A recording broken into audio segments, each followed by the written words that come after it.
다 함께 하나님의 말씀 보도록 하겠습니다. 마가복음 4장 35절로 41절까지 말씀인데요. 제가 가지고 있는 신약성경 59면에 있습니다. 마가복음 4장 35절로 41절까지 말씀입니다. 7절 말씀인데요. 성도님들 우리 함께 한 목소리로 합독해서 하나님의 말씀을 차근차근 함께 읽도록 하겠습니다. 함께 읽겠습니다. 그날 저물 때에 제자들에게 이르시되 우리가 저편으로 건너가자 하시니 그들이 무리를 떠나 예수를 배에 계신 그대로 모시고 가매 다른 배들도 함께 하더니 큰 광풍이 일어나며 물결이 배에 부딪혀 돌아와 배에 가득하게 되었더라. 예수께서는 고물에서 베개를 베고 주무시더니 제자들이 깨우며 이르되 선생님이여 우리가 죽게 된 것을 돌보지 아니하시나이까 하니 예수께서 깨어 바람을 꾸짖으시며 바다더러 이르시되 잠잠하라 고요하라 하시니 바람이 그치고 아주 잔잔하여 지더라. 이에 제자들에게 이르시되 어찌하여 이렇게 무서워하느냐 너희가 어찌 믿음이 없느냐 하시니 그들이 심히 두려워하여 서로 말하되 그가 누구이기에 바람과 바다도 순종하는가 하였더라. 아멘. 그가 누구이기에라는 제목으로 하나님의 말씀을 전하도록 하겠습니다. 라디오 사연을 한번 들은 적이 있습니다. 오래된 부부들을 소개하는 라디오 프로그램이었고 이제 진행자가 오랫동안 결혼 생활을 해오신 할아버지와 할머니에게 전화를 걸어서 인터뷰를 하는 라디오에서 차에서 운전하다가 그 이야기를 들은 적이 있습니다.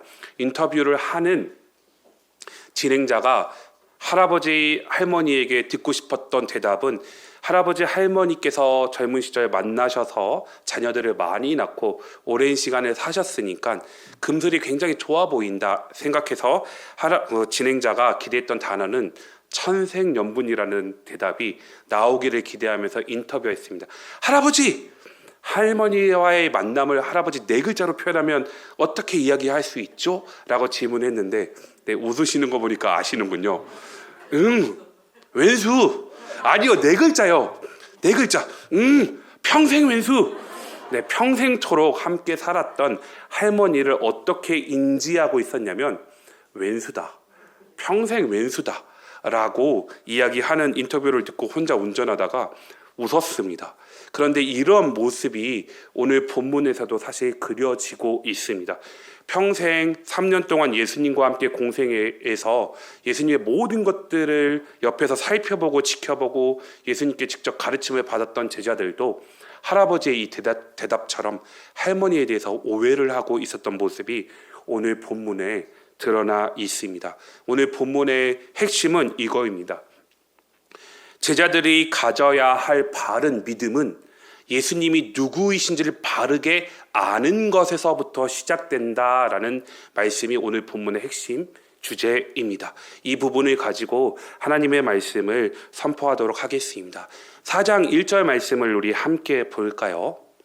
예수께서 다시 바닷가에서 가르치시니 큰 무리가 모여들거늘 예수께서 바다에 떠있는 배에 올라앉으시고 온 무리는 바닷가 육지에 있더라 라고 마가복음 4장 1절이 이렇게 시작을 합니다. 어떤 상황인지 아시겠죠? 예수님께서 두루두루 다니시면서 가난한 자들을 먹이시고 모든 병든 것과 약한 것들을 고치시는 이 모습 때문에 수많은 사람들이 구름대처럼 예수님을 따라다녔습니다. 요한복음 6장의 오병이어 사건을 보면 얼마나 지독하게 따라다녔냐면요. 갈릴리 호수에서 예수님이 이동하실 때마다 사람들이 급히 달려서 야야 빨리 챙겨 달려서 예수님이 배 타고 이동하실 때 사람들이 달려서 이동할 정도로 극성을 가지고 큰 무리들이 예수님을 따라다녔다라고 이야기하는 것처럼 오늘 우리가 다루고자 하는 본문이 포함되어 있는 4장 1절에서는 이렇게 말씀하시죠. 큰 무리가 예수님을 따라왔고 예수님께서는 이들을 피해서 어디에 지금 계신 거예요?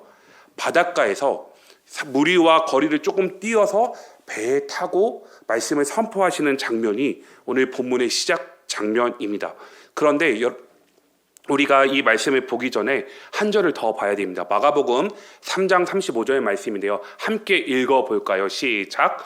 누구든지 하나님의 뜻대로 행하는 자가 내 형제요 자매요 어머니니라 라고 말씀하시고 나서 마가복음 4장 1절에서는 예수님께서 무리와 거리를 띄우시고 배에 오르셔서 바닷가에서 무리에게 말씀을 선포하시는 장면이에요. 그리고 나서 4장의 내용들이 쭉 전개가 됩니다. 그리고 나서 그 유명한 어떤 비유가 나오냐면 씨 뿌리는 비유가 나옵니다. 씨 뿌리는 비유 그 네 가지를 한번 띄워주시겠습니까? 네 가지를 예수님께서 이렇게 설명하시죠. 씨를 농부가 뿌렸는데 어떤 사람은 길가에 씨를 뿌렸고 어떤 사람은 돌밭에 씨를 뿌렸고 어떤 사람은 가시떨기에 어떤 사람은 좋은 땅에 씨를 뿌렸다. 그런데 그 씨에 대한 결과에 대해서 예수님께서 어떻게 말씀하시죠? 길가에 뿌렸다는 것은 사탄이 와서 그 씨를 먹었다라는 것을 의미하고 돌밭에는 환난이나 박해가 와서 그 말씀을 들었지만 그 말씀을 근심하여서 그냥 놓아버리는 사람, 가시떨기에 말씀이 그 씨가 뿌려졌다는 것은 하나님의 말씀을 들었으나 염려 때문에 그 말씀대로 순종하지 못하는 사람. 그러나 좋은 땅에 씨가 뿌려졌을 때 30배, 60배, 100배의 결실을 맺는 것처럼 하나님의 말씀을 듣고 누구든지 그 말씀을 듣고 하나님의 뜻대로 행하는 자, 그 사람이 우리의 모습이 되어야 된다라고 예수님께서 지금 무리와 거리를 띄우고 호수 안에서 배에 타시고서 이 말씀을 하시는 거예요. 그런데 이 지금 말씀을 듣고 있는 이 대상들이 누구냐면 큰 무리가 아니고 예수님과 함께 따라다녔던 제자들입니다. 그러면서 사장의 흐름이 이렇게 진행이 돼요. 너네들이 나를 따라다니며 내 제자라고 나를 따라다니며 나로부터 수많은 말씀을 들었고 그 말씀을 기억하고 있지. 그런데 너네들의 신앙의 지금 모습은 어떤 모습이니? 라고 예수님께서 뭐하고 계시는 거냐면 질문하고 계시는 거예요. 마찬가지로 예수님께서 성경을 통해서 우리에게 질문하고 계시는 거죠.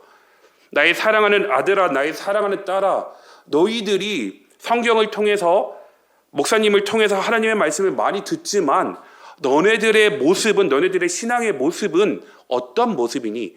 길가에 떨어진 씨앗과 같은 모습이니? 아니면 돌밭에 떨어진 씨앗과 같은 모습이니? 아니면 가시떨기에 씨앗 떨어진 씨앗과 같은 모습이니? 아니면 좋은 땅처럼 하나님의 말씀이 선포되어질 때에 그 말씀을 믿음으로 반응해서 믿음과 결부시켜서 행함이 있는 모습으로 살아가고 있는 모습이니라고 성경을 통해서 우리에게 질문하고 계시는 겁니다. 그러면서 4장의 내용들을 쭉 보시면 어떤 이야기가 이어서 나오냐면 등불 이야기를 하세요. 왜 등불 이야기를 하실까요? 하나님의 말씀을 듣는 하나님의 자녀들이, 성도가 하나님의 말씀을 어떻게 듣는지는 등불처럼 드러날 수밖에 없다라고 경고하고 계시는 거예요. 우리가 다 같이 예배 자리에 있어서 하나님의 말씀을 듣고 모두가 순종하는 것처럼 살아가지만 마태복음에서는 그 모습이 열매로 드러날 거다라고 분명하게 말씀하고 계시는 거죠. 마치 뭐처럼요? 등불은 어둠을 밝히죠. 어둠 가운데 등불이 나타나면 모든 사람이 등불을 집중할 수밖에 없는 것처럼 너희들이 내가 전한 이 말을, 하나님의 말씀을 어떻게 듣고 있는지 등불처럼 다 드러나게 될 것이다 라고 지금 말씀하고 있는 거죠. 이렇게 말씀하셨을 때 제자들 머리로는 다 들어서 알고 있습니다. 그치, 하나님의 말씀을 들으면 그 말씀대로 순종하고 그에 합당한 열매를 맺어야 하지, 머리로는 알고 있었는데요, 딱 여기까지였습니다. 말씀을 듣고 행하는 모습이 있지 않았음을 예수님께서 말씀하시는 거죠. 이 믿음은 야고보서에 의하면 죽은 믿음이었습니다. 내가 말씀을 듣고 순종한다라고 고백은 하지만 실제 삶의 현장 가운데 말씀대로 행하지 않는 죽은 모습을 가지고 있었던 제자들의 모습을 예수님께서 드러내 알려주고 싶으셨습니다. 그래서 그 결과 제자들의 믿음 없음을 예수님께서 깨닫게 하시고자 배를 타고 건너편으로 건너가자라고 말씀을 하시면서 4장이 시작됩니다. 그리고 오늘 본문에 이르게 됩니다. 그런데 이 모습을 보면 좀 신기한 부분이 있습니다. 어떤 부분이 있냐면 마가는 다른 성경에서 보면 이 갈릴리 호수에서 지금 예수님께서 배를 타고 제자들과 함께 이동하려고 하시는 장면들이 시작됐잖아요. 그런데 갈릴리 호수를 마가는 바다라고 표현을 합니다. 뭐라고 표현을 하냐면 바다라고 표현을 해요. 이 갈릴리 호수는 우리가 생각하는 것보다 굉장히 큽니다.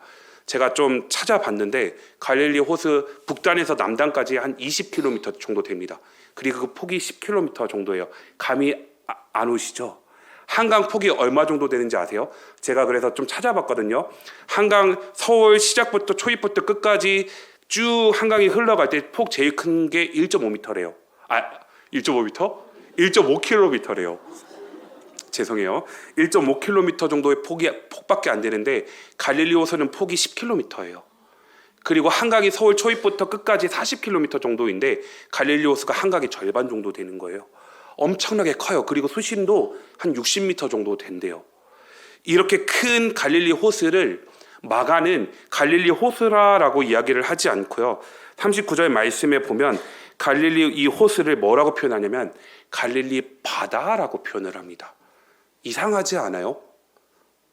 호수인데 물이 갇혀 있으니까 호수죠. 근데 이 호수를 마가는 갈릴리 바다라고 표현을 합니다. 왜 성경은 갈릴리 호수를 바다라고 표현을 하고 있을까요? 그리고 왜 마가는 갈릴리 호수를 갈릴리 바다라고 표현을 하고 있을까요? 이것은 유대인들의 세계관을 반영하고 있기 때문입니다. 유대인들의 세계관에 있어서 물이 모여 있는 것은 다 바다입니다. 웅덩이가 아니고요, 호수가 아니고요. 이 사람들은 다 바다라고 생각을 해요. 그 이유가 뭐냐면 그 그림 한번 보여주실래요? 네, 요 그림. 네, 영어로 뭐라 써여 있는데 그냥 유대인들의 세계관이라고 생각을 하시면 돼요. 유대인들이 성경을 근거로 생각하는 세계관의 구조를 보면 바다는 어떤 곳이냐면 좋은 긍정적인 이미지가 아니에요. 바다는 악의 근거지이고 사탄의 근거지이고 나쁜 것들이 사는 근거지다라고 유대인들은 이런 생각을 가지고 있어요. 왜 그러냐면 창세기 1장 21절 말씀 때 그렇습니다. 함께 읽어볼까요? 하나님이 큰 바다 짐승들과 하나님께서 태초에 천지를 창조하시고 바다를 창조하셨을 때 그 바다에 어떠한 피조물을 창조하셨냐면 큰 바다 짐승들을 창조하셨다라고 믿기 때문에 이 바다는 나쁜 의미로 다가와요. 그리고 이사야 27장 1절 말씀을 함께 보겠습니다. 함께 읽어볼게요. 시작. 그날에 여호와께서 그의 견고하고 크고 강한 칼로 날랜 뱀 리워야단 곧 꼬불꼬불한 뱀 리워야단을 벌하시며 바다에 있는 용을 죽이시리라. 아멘. 바다는 성경적 세계관, 유대인들의 세계관을 따라서 보면 좋은 의미가 아니고요, 나쁜 의미예요. 큰 바다 짐승들이 사는 곳, 바다 용이 사는 곳, 요한계시록에서 보면 이 바다는 음녀라고 표현을 하면서 나중에 심판받을 때 죽은 자들이 다시금 부활하는 곳이 바다라고 성경은 이야기를 합니다. 마가는 갈릴리 호수를 갈릴리 바다라고 표현하면서 이 개념을 가져와서 지금 이 장면들을 설명하고자 합니다. 이렇게 바다는 나쁜 의미로 사실 성경이 그려내고 있는데 우리 35절 말씀을 보면 한 단어가 눈에 들어옵니다. 그날에는 아닌데 그날 저물 때입니다. 마태복음과 누가복음 병행 본문, 똑같은 사건을 기록하고 있는 마태복음과 누가복음을 보면 시간의 표현이 없습니다. 그냥 예수님께서 제자들을 데리고 건너가셨다라고 얘기를 하거든요. 근데 마가는 분명하게 말씀합니다. 그날 저물 때입니다. 부정적인 이미지, 밤의 이미지, 어둠의 이미지, 이런 이미지를 가지고 지금 사건을 그려내고 있습니다. 마가복음 안에서 이 밤의 이미지는 어떤 이미지일까요? 고난과 환난의 이미지입니다. 즉 성경적인 세계관을 가지고 우리가 함께 읽은 마가복음 4장 35절을 딱 읽는 순간 유대인들은 이렇게 생각을 했을 거예요. 뭐가 터지겠구나. 뭔 사건이 하나 일어나도 일어나겠구나라고 생각을 하면서 성경을 읽었을 거예요. 그러면서 36절 말씀에 보면 그들이 무리를 떠나 예수를 배에 계신 그대로 가매 다른 배들도 함께 가더니라고 성경이 진행되고 있습니다. 이 배 얼마나 클까요? 여기 끝에서부터 여기까지 한 8m 될까요, 장로님? 한 10m 될까요? 8m, 10m 한 이 정도 길이에요. 폭이 한 1.5m 정도 돼요. 그래서 계산을 해보면 저랑 안녕샘 목사님 같은 이런 덩치가 큰 사람들이 타면 한 4명, 5명 정도 탄대요. 근데 우리 장로님처럼 이렇게 슬림하시고 날씬하신 분들이 타면 10명에서 15명 정도 타는 배예요. 그 정도 배에 제자들과 예수님들이 함께 타고 하나의 배에 다 타지 못해서 여러 배에 나눠 타서 예수님께서 제자들아 우리 이곳을 떠나서 저쪽 편으로 가자 하시면서 지금 건너가기 시작한 모습입니다.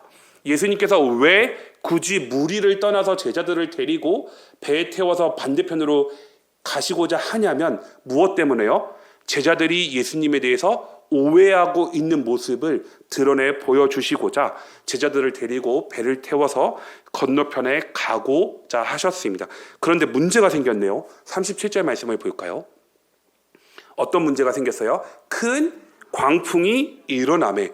광풍, 미친 바람이거든요. 근데 그 앞에 메가라라는 더 큰 의미의 형용사가 붙어 있어요. 얼마나 미친 바람이었길래, 얼마나 큰 광풍이었길래 이 사건을 기록하고 있을까요? 여러분 한 10m 정도 1.5m 폭되는 배 타보신 적 있어요? 저는 있습니다. 제 고향이 깡촌 태안이잖아요. 하루에 버스가 어렸을 때 8대가 들어왔어요. 아침에 버스를 놓치면 학교에 못 갔습니다. 그런 깡촌 시골에서 저희 집에 뭘 했냐면 굴량식을 했거든요. 근데 2007년 태안 앞바다 기름 사고 때 그 굴량식이 이제 기름으로 다 오염되면서 다 철거했고 그때 이제 굴량식을 접었는데 그 굴량식을 할 때 학교 갔다가 집에 가기가 너무 싫었습니다. 왜냐하면 사람이 없었으니까 초등학교 5학년 때부터 아빠가 저를 데리고 바다에 데리고 다니셨습니다. 포자 걸어야 되고 굴 따야 되니까 학교 갔다 오면 충성아 부르시면 하면서 끌려다녔습니다. 그러면서 이제 굴 따러 가면 배가 진짜 이 정도만한 딱 배거든요. 딱 타면 높이 1m도 안 돼요. 거기에 한 번 가면 힘드니까 굴을 엄청 많이 따온단 말이에요. 어느 정도 따오냐면 파도가 있으면 배가 진짜 이 정도 남기고 잠길 정도로 가득 실어서 굴을 따가거든요. 그런데 그렇게 노를 저어서 초등학교 때는 노 저어서 다녔거든요. 노 저어서 달리면 기계배들이 지나가요. 쌩 지나가면 그 스크류에 의해서 파도가 일잖아요. 그럼 배가 철렁철렁 하는데 들어왔다 나갔다 물이 들어와요. 그러면 욕이 나옵니다. 야! 나 죽는다고! 천천히 가라고! 배를 타고 노를 끌고 나갔던 사람들이 다 이렇게 소리를 칩니다. 그런데 일반 배가 지나가도 그 정도의 너울 때문에 죽음이 왔다 갔다 하는 상황 가운데 성경은 지금 어떻게 설명하냐면 큰 광풍이 일어났다라고 얘기를 합니다. 그리고 이 말씀을 보면 배에 물결이 부딪혀 들어와 가득하게 되었다라고 얘기를 하는데 한 번 들어온 게 아니고요. 광풍이 계속 배를 때리면서 물이 계속 들어오고 있는 상황이었습니다. 그런데 여기서 질문을 하나 던지게 됩니다. 어떻게 이런 일이 일어날 수가 있을까? 너무너무 사실 이해가 되지 않았습니다. 왜요? 이 배에 누가 함께 계셨죠? 예수님이 함께 계셨는데 바다는 미친 광풍은 그 예수님을 삼키고자 악한 세력이 예수님을 삼키고자 파도를 일으켜서 예수님을 덮으려고 하는 모습. 이게 가능한 일인가? 어떻게 이런 일이 일어날 수 있지? 라는 질문과 동시에 또한 우리가 서두에서 다뤘던 씨 뿌리는 비유에 대해서도 생각해 보게 됩니다. 그러면서 이 제자들의 반응이 어떤 모습이죠? 그리고 이 지금 배의 모습이 어떤 모습이죠? 마치 씨가 길가에 뿌려진 모습, 돌밭에 뿌려진 모습, 가시떨기에 뿌려져서 그 씨앗과 같이 버려진 씨앗과 같이 위기를 맞고 있는 이 배의 모습. 이게 가능한 일인가? 왜요? 그 배에 누가 함께 계셨기 때문에 예수님이 함께 계셨는데 세상은 여전히 예수님을 삼키려고 했고 예수님에게 위협을 가하려 했습니다. 그런데 예수님의 모습을 본 더 과간이에요. 38절 말씀을 함께 읽어볼까요? 예수께서는 고물에서 베개를 베고 주무시더니 그만. 이건 말이 안 되는 상황이거든요. 파도가 큰 광풍이 들어와서 배에 계속 물이 넘치고 들어와서 배가 가라앉고 있고, 제자들은 노지를 하면서 어떻게든 살아보려고 발버둥을 치고 있는데 예수님 뭐 하고 계세요? 주무시고 계세요. 예수님은 제정신이 아니셨을까요? 아니면 예수님 피곤하셨을까요? 성경은 이것을 보여주고자 합니다. 무엇을 보여주고자 하냐면, 예수님이 함께 계신 배를 악한 세력들이 공격을 하고 깨우고자 하지만 예수님에게는 그것이 아무런 문제가 되지 않음을 마가는 그것을 보여주고 있습니다. 그러면서 예수님을 어떤 존재로 드러내고 있냐면, 아무리 예수님을 위협하고 위해를 가하려고 하지만 그 피조 세계조차도 예수님께 아무런 위협이 되지 않는 모습. 똥개는 짖어도 뭐는 간다? 경부선은 간다. 너네들이 아무리 짖어봤자 나에게 아무런 위협이 되지 않아. 그래서 그 평안한 가운데 예수님께서 뭐 하고 계시는 거예요? 주무시고 계시는 모습을 성경이 그려내고 있습니다. 그런데 제자들은 어떻게 됐죠? 난리가 났습니다. 마치 저처럼 소리 고래고래 지르면서 지금 난리가 났습니다. 다시 한번 띄워주실래요? 38절 말씀입니다. 제자들이 깨우며 이르되, 난리가 난 거죠. 안 그러면 죽게 됐는데 어떻게 해요? 살아야지. 제자들이 예수님을 깨우며 막 흔들리며 깨우면서 이르되 이렇게 얘기하죠. 선생님이여, 우리가 죽게 된 것을 돌보지 아니하시나이까? 라고 이야기를 합니다. 미친 광풍이요, 바람이 예수님을 깨운 게 아니고요. 누가 깨웠어요? 제자들이 깨웠습니다. 그러면서 선생님이요, 예수님을 주님이라고도 부르지 않아요. 누가복음 8장에 보면 에피스타타 큐리에가 아니고 그냥 선생님으로만 부르고 있는 것처럼 마가복음에서도 예수님을 주님이라고 부르지 않고, 선생님이요, 지금 우리 죽게 됐는데 선생님 지금 태평하게 편안하게 잠을, 심지어 예수님에게 주무신다라고는 못하겠고, 예수님 주무시고 계십니까? 우리의 죽게 된 상황과 당신과 아무런 연관이 없고 상황이 없습니까? 라고 제자들이 지금 난리가 난 거죠. 그러면서 예수님의 반응 너무너무 멋있는 것 같아요. 39절 말씀입니다. 함께 읽어보겠습니다. 시작. 예수께서 깨어 바람을 꾸짖으시며 바다더러 이르시되 잠잠하라 고요하라 하시니 바람이 그치고 아주 잔잔하여 지더라. 예수님께서 딱 두 마디 하세요. 뭐예요? 잠잠하라, 고요하라. 감사합니다. 딱 두 마디 하셨어요. 딱 제자들이 막 깨우니까 뭔데? 하고 상황을 보시고 잠잠하라, 고요하라 딱 두 마디 하셨는데, 바람과 바다가 어떻게 됐어요?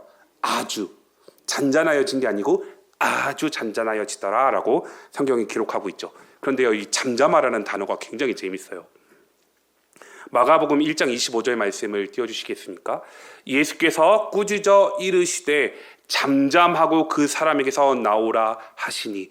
마가복음 1장에서 예수님께서 귀신 들린 사람에게 하신 말씀이 뭐냐면 잠잠하라입니다.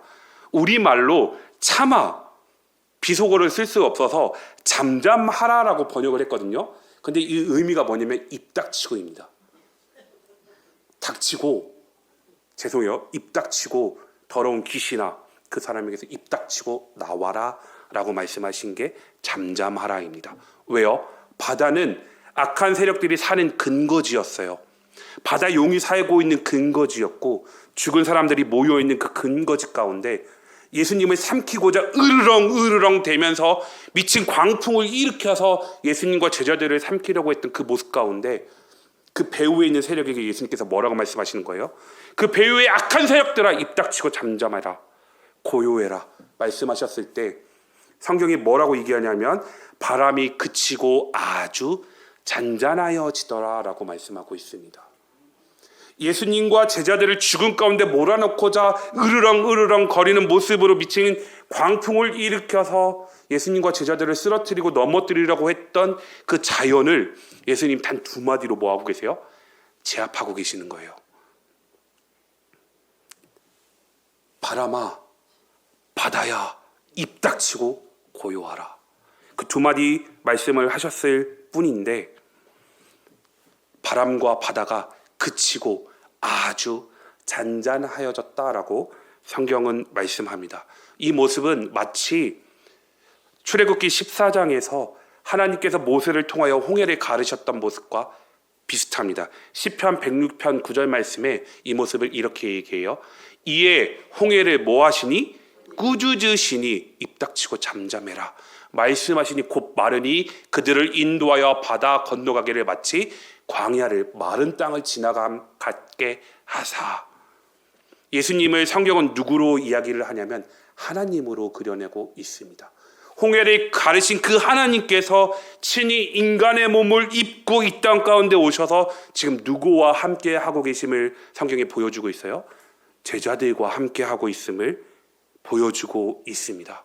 우리 예수님은 이런 분이세요. 창조주 하나님으로서 홍해를 가르신 분이십니다. 우리 예수님은 제자들을 위협하는 바람과 파도를 입 닥쳐라 잠잠하라 두 마디 말로 제압하신 분이십니다. 그리고 우리 예수님은 하나님이신 그 예수님께서 인간의 몸을 입고 오셔서 사랑하는 제자들과 함께 계셨던 분이시며 우리 예수님은 온 천지 만물을 다스리시며 통치하시는 분이다라고 마가는 그리고 성경은 선포하고 있는 겁니다. 그런데 제자들은 이 예수님의 정체에 대해서 아직도 알지 못합니다. 그래서 예수님께서 이렇게 말씀하시죠. 40절 말씀을 함께 읽어보겠습니다. 이에 제자들에게 이르시되 어찌하여 이렇게 무서워하느냐 너희가 어찌 믿음이 없느냐 하시니 라고 제자들에게 책망하십니다. 왜 이렇게 무서워해? 그 무서워하는 이유가 무엇이에요? 믿음이 없기 때문이다 라고 말씀을 하세요. 그러면서 이 믿음에 대해서 뭐라고 말씀을 하시는 거냐면 너희가 믿음이 없기 때문에 두려워하는데 그 믿음은 뭐라고 말씀하시는 거냐면 나 예수라는 존재가 누구인지 바르게 아는 것에서부터 출발한다라고 제자들에게 지금 뭐하고 계시는 거예요? 말씀하고 계시는 겁니다. 그러면서 제자들이 41절과 같이 이렇게 반응합니다. 그들이 심히 두려워하여 서로 말하되 그가 누구이기에 바람과 바다도 순종하는가 하였더라. 자신들의 힘으로 바람과 파도가 배를 넘어와서 물이 가득 차고 죽게 되어진 상황 가운데 발버둥을 쳤지만 아무런 소득을 얻지 못해서 예수님을 깨웠을 때 예수님께서 잠잠하라 고요하라 입 닥치고 고요하라 하신 이 한 말씀 가운데 그 성락에 자기들을 삼키고 죽일 것 같았던 바람과 바다가 아주 잔잔해지는 모습을 보고 이 제자들은 심히 두려워하기 시작했습니다. 마치 뭐와 같냐면 출애굽 가운데 홍해를 건넜던 이스라엘 백성들의 반응과 똑같습니다. 출애굽기 14장 31절 말씀입니다. 이스라엘이 여호와께서 애굽 사람들에게 행하신 그 큰 능력을 보았으므로 백성이 여호와를 뭐하며 경외하며 두려워하며 여호와와 그의 종 모세를 뭐했더라? 믿었더라. 이스라엘 백성들이 하나님의 능력으로 홍해가 갈라져서 마른 땅같이 그곳을 지나간 모습을 경험하고 창조주 여호와 하나님에 대한 경외심을 가지고 두려워하면서 하나님을 믿게 되었던 것처럼 제자들도 고요하라 잠잠하라 이 두 마디 말씀으로 천지 만물을 바다와 바람을 잔잔하게 하셨던 그 예수님을 바라보면서 경외심이 불러 일으켜지며 이렇게 고백하죠. 그가 누구이기에? 라는 질문을 던집니다. 그가 누구이기에 바람과 바다도 순종하는가? 서로 이야기를 하기 시작했습니다. 이 모습을 보면서 행함이 있는 바른 믿음에 대해서 생각해 보게 됩니다. 사랑하는 성도 여러분, 지난주가 우리 특세 기간이었잖아요. 말씀으로 기도하는 삶이라는 주제를 가지고 월요일부터 금요일까지 담임 목사님을 통해서 하나님의 말씀을 들었습니다. 그리고 결국 마지막 금요일날 목사님께서 말씀하시는 모습은 행함이 있는 믿음에 대해서 말씀을 하셨단 말이에요. 결국 우리 정신사랑의 교회는 2026년 한 해 동안 말씀을 붙들고 기도하는 삶을 살아갑시다라고 하나님께서 담임 목사님을 통해서 우리에게 말씀해 주셨잖아요. 그리고 이제 우리에게 남은 것은 그 말씀을 들은 것 가지고 믿음에 대한 반응을 하는 부분들이 우리에게 남아있는 숙제입니다. 그러면 이런 삶을 살아가기 위해서 우리가 제일 먼저 해야 될 것이 무엇이냐면 행함이 있는 바른 믿음을 가지고 올 한 해 말씀으로 기도하는 삶을 살아가고자 하기 위해서 또한 우리가 해야 될 부분이 무엇이냐면 예수님이 누구이신지 바르게 아는 믿음을 갖는 것입니다. 여기서부터 정말로 말씀을 붙들고 기도하는 삶이 시작되게 됨을 성경은 말씀하고 있죠. 예수님이 누구이신지 바르고 명확하게 알게 되면 자연스럽게 예수님에 대한 경외감이 생깁니다. 그리고 이 경외감은 경외감으로 끝나지 않습니다. 반드시 예수님을 경외하고 예수님을 사랑하는 마음을 가지게 된 사람은 그에 대한 합당한 반응을 하게 됩니다. 그것이 바로 예배하는 삶, 말씀을 붙들고 기도하는 삶으로 드러나게 될 것입니다. 그러면서 성경은 우리에게 묻고 있습니다. 너희가 성경을 통해서 목사들을 통해서 하나님의 말씀을 들었지. 그런데 너의 믿음의 상태는 어떠한 상태이니? 길가에 뿌려진 씨앗과 같은 모습의 상태이니? 돌밭과 같은 돌밭에 뿌려진 씨앗과 같은 믿음의 상태이니? 가시떨기에 뿌려진 것 같은 믿음의 상태이니? 아니면 좋은 땅에 씨앗이 뿌려져 있는 것 같은 믿음의 상태이니? 라고 묻고 계시는 거죠. 2026년을 시작하면서 말씀으로 기도하는 삶을 살아가고자 우리가 해야 될 합당한 반응은 무엇일까요? 예수님에 대해서 바르게 아는 것, 그것이 출발점입니다. 예수님에 대해서 바르게 알기 시작하면 경외감과 나를 위해서 어떤 일들을 하셨는지 깨닫기 시작을 하면 감사할 수밖에 없는 그 반응들과 사랑할 수밖에 없는 그 반응들이 예배로 이어지고 기도로 이어지게 될 줄을 믿습니다. 그렇게 하나님의 말씀을 듣는 것으로 그치는 것이 아니라 그 말씀을 믿음과 결부시켜서 행함이 있는 믿음으로 살아낼 때에 우리 성도님들 올 한 해의 삶이 좋은 땅에 뿌려진 씨앗과 같은 삶이 될 줄 믿습니다. 믿음으로 반응할 때 우리 삶 가운데 하나님께서 주시는 30배, 60배, 100배의 열매들이 맺히게 될 것이다 라고 성경은 이야기합니다. 또한 이런 바른 믿음을 가지고 살아가는 사람들, 하나님의 자녀들, 때로는 이런 일들을 만날 때도 있습니다. 제자들을 삼키려고 했던 바다와 같은 상황들, 예수님께서 함께 계셨지만 악한 세력들은 바다처럼 바람처럼 예수님께서 타고 계신 배와 제자들을 삼키려고 했던 상황들을 만나게 될 것입니다.